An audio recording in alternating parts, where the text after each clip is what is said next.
Greetings fellow warriors, and welcome back to another Mountain Blade 2 Bannerlord video. Today we're diving into a fresh batch of mods that I've been testing out recently. Some are small quality of life changes, others are game changers, quite literally. Whether you're into immersive realism, historical flavor, or just want to stop seeing lords dressed like they are looters, this video's got something for you.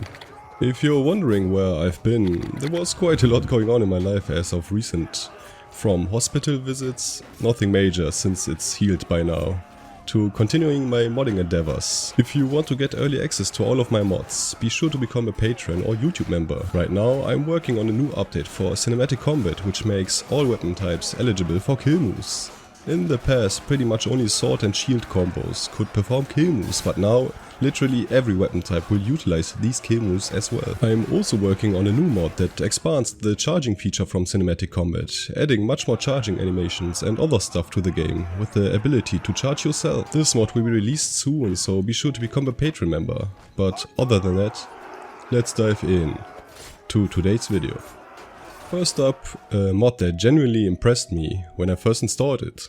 Start as anyone. Have you ever played Bannerlord and thought, man, I wish I could just skip all these humble beginnings and be Regia herself, leading the Southern Empire like a true empress?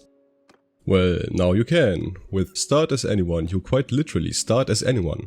From Dirther to Corain to some random bearded dude with one town and a dream. This mod adds an option in the sandbox character creation screen that lets you choose from the full roster of existing lords and ladies.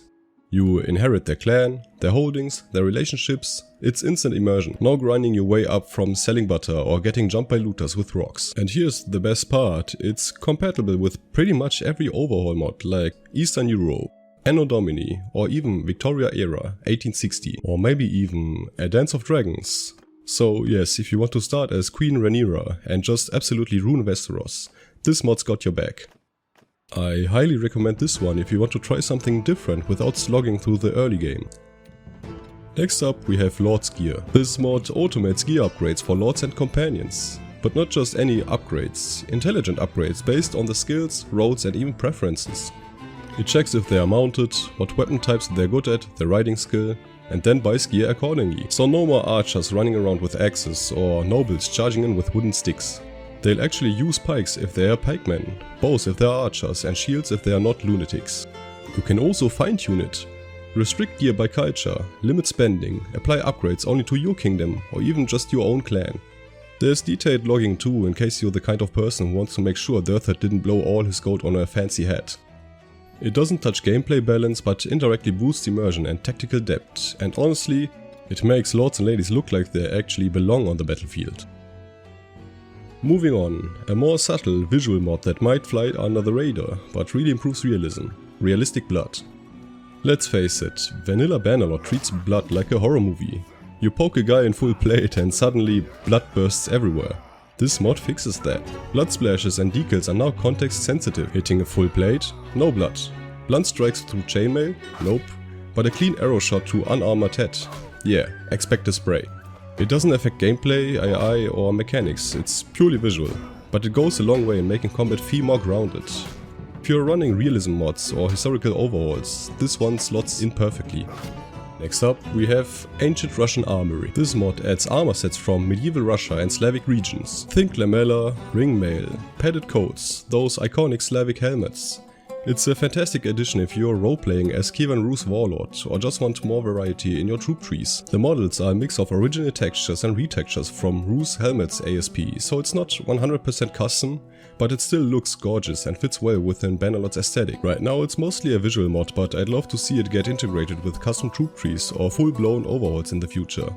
Definitely worth keeping an eye on if you're tired of seeing the same 5 helmets everywhere. Next up, a small fix that solves a really weird issue you've probably noticed subconsciously, but never really knew how to fix. Banner bearer fix. By default, ranged units carrying banners tend to run face first into enemy formations, like they've forgotten they are supposed to be archers. This mod fixes that. Banner bearers will now stay within their formation instead of going full Leroy Jenkins at the start of the battle. It's a tiny fix, but it does wonders for tactical formations, especially in large battles or sieges. Plus, it helps keep your banner bearers alive longer, and that's never a bad thing. Next up we have Skill Mastery. Let's be real, one of the most frustrating systems in Bannerlord is the perk lock-in. You level up a skill, you pick one perk and boom, the other one is gone forever. Skill Mastery changes that.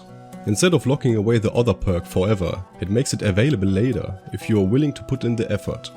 For example, if you had to choose a perk at level 25, the perk you didn't choose becomes available at level 280. So yeah, you still have to grind. Hard, but the payoff is real. This doesn't make you overpowered instantly, it respects the original game design. You still make a meaningful choice early, but now there's a future. If you are truly mastering a skill, say blacksmithing or medicine, then it makes sense you'd eventually learn the whole toolkit. And it's not just for the player. This system also works for companions, which means deeper party builds, better specialized roles and more meaningful long-term progression. It's configurable too. You can adjust the scaling, how hard it is to unlock the second perks, and even soften the system a bit if you don't want to commit to hundreds of in-game hours. In short, skill mastery rewards dedication. It's not a cheat, it's not overpowered. It just finally lets your character become a true master. And finally, let's end this video with a deep and impactful systems mod that makes auto-resolve actually usable for once. Balanced battle resolve. We've all been there. Your 300 strong veteran army goes up against 70 looters in auto-resolve, and somehow you lose 40 elite troops. This mod completely rewrites that nonsense. Auto-resolve now takes into account troop tier, equipment, skills and even contextual factors like terrain and siege settings. Archers are better against infantry. Spearmen are stronger versus cavalry, and shields now have actual mitigating effects. You can tweak all of it through MCM. Armor effectiveness, HP persistence, even whether it applies to AI versus AI battles. The result is a much more fair, logical and immersive auto-resolve system that doesn't punish you for clicking the simulate button. For large campaigns where you don't want to manually fight every single skirmish, this mod is an absolute must. And yeah, I guess that's it for this video. I hope you enjoyed it. If you did, feel free to drop a like, maybe even subscribe if you haven't already. It really helps out the channel and keeps it alive.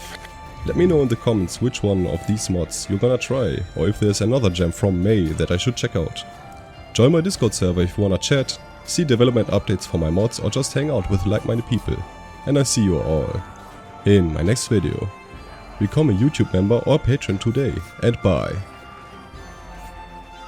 Another huge thank you to these channel members and patrons: Amy Orlando, Athena, Mother of the Institute, B, Black Goku, Center 196 Ligia, Clemens 4, Elia Elmanza, Hakiali, Hart, Hangover Ostrich, Ian Clean, Isaac Waltzman, Jomoon Gante, Josh Harding, Litowin, Nathan Walker, Nexus, Philippe Ramelet, Royalist, Scott Holt, Simos and Boy Fan, sold for $7, Vaisik Chi, Wow, A10, Ada Ceteric, Anthony Daniels, Astartes 40k, Bulldozer, Banyans Onto, Carlos Rondon, Daniel Holmes, Desuvult, Lexicus, Gien Taras, Gustavo Policarpo, Horvath, Jacob Xiong, Jeremus, John Schmiedlein, John Rucker, Kaspar Pietschik, Koval, L. Hill, Laney, Larry M, Lil Soldier, Paolo Kikis Rosas, Peter Horror, Pietro 6, Quinn Smith, Recoil Rogue, Sam of Satur, Street Tapper, Tadis Telelas, Tim, Trajan Augustus, Venom Cobra, Ria Fitzgerald, William Heinrich, Syx, Jaroslav Dörne, Badehan, Belisarius, Nicholas Torres, Will McCoy, Falcomir, Etelin Wow, SD Archer, Trevor Russell, El Kalitos, Great Lion,